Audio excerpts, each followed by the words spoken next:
Hi guys, good morning everyone. Papiya's ব্লগে সবাইকে অনেক অনেক স্বাগত। সবাই কেমন আছো? আশা করছি সবাই খুব ভালো আছো। তো এই জার্মান স্টলটার পাশেই কিন্তু আমাদের স্টল। তো ভাবলাম এই জার্মান স্টলের ভেতরে তোমাদেরকে ঘুরে দেখাই ভেতরটা কেমন। খুব সুন্দর, মানে আমি জানি না এটা কিসের থিম। আমার বারে বারে মনে হচ্ছিল যে কোনো দুর্গা পুজোর মণ্ডপে ঢুকছি। তো দেখো ভেতরটা কত সুন্দর করে সাজানো গোছানো। আগের দিন যখন আমরা এসেছিলাম, মানে 27শে জানুয়ারিতে যখন এসেছিলাম, তখন কিন্তু কাজ চলছিল। আর এই ভিডিওটা যখন বানিয়েছিলাম, ডেটটা ছিল 28শে জানুয়ারি। আর ভিডিওটা তোমাদের সাথে শেয়ার করতে করতে অনেক লেট হয়ে গেল। কি করব বলো, প্রচণ্ড পরিমাণে ব্যস্ত আছি যে, তার জন্য সবাইকে দেখে মনে হচ্ছিল কেউ এখানে বই কিনতে আসেনি, সবাই শুধু ভিডিও বানাতেই এসেছে। তার মধ্যে অবশ্য আমি একজন।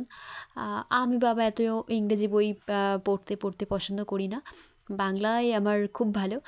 তো এটা হচ্ছে আমার দাদা। দাদাকে নিয়ে আজকে গেছিলাম, দুটো দাদাকে নিয়ে আজকে বইমেলায় গিয়েছিলাম। সবাইকে দেখে আমার শুধু এটাই মনে হচ্ছে সবাই ভিডিও বানাতে এসছে, কেউ বই কিনতে আসে। সবাই ভিডিও বানাতেই ব্যস্ত, যেমন আমিও। আর তার মধ্যে আমিও ব্যতিক্রম নয়। ঠান্ডা হাওয়া আসছে।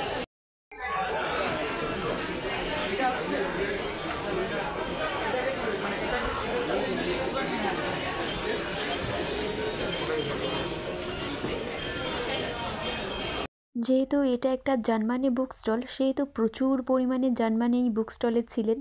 আর সবাই তাদের সাথে সেলফি তুলছিলেন, আমিও তুলেছি। বাট ওদের মাঝখানে আমাকে যে কী বাজে দেখাচ্ছে, তাই সেটা শেয়ার করলাম না তোমাদের সাথে।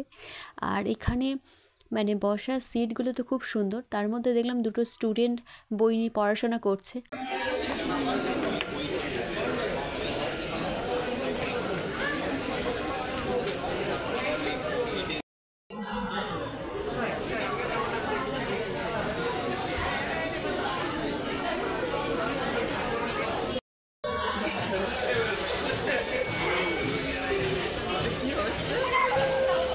স্টলের মধ্যে হঠাৎ এই ব্যক্তির আগমন, জাস্ট দেখো একবার। এখানে এত লোকের আগমন যে সবাই এত কথা বলছিলেন, এত ফিডব্যাক আসছিল যে আমার ভয়েস জাস্ট টোটালি কিছু শোনাই যাচ্ছিল না।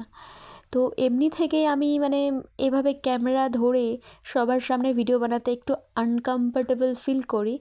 তার উপরে আমি আস্তে কথা বলছিলাম, আর তার উপরে প্রচণ্ড চিৎকার চেঁচামেচি। প্রচণ্ড চিৎকার চেঁচামেচি ঠিক নয়, কথা বলছিলেন তো সেটা একটা ফিডব্যাক হয়ে আসছিল, তো সেটাই কিছু শোনা যাচ্ছিল না। আর আপাতত ভিডিওটা এই পর্যন্ত। ভিডিওটা কেমন লাগলো অবশ্যই কমেন্ট করে জানিও।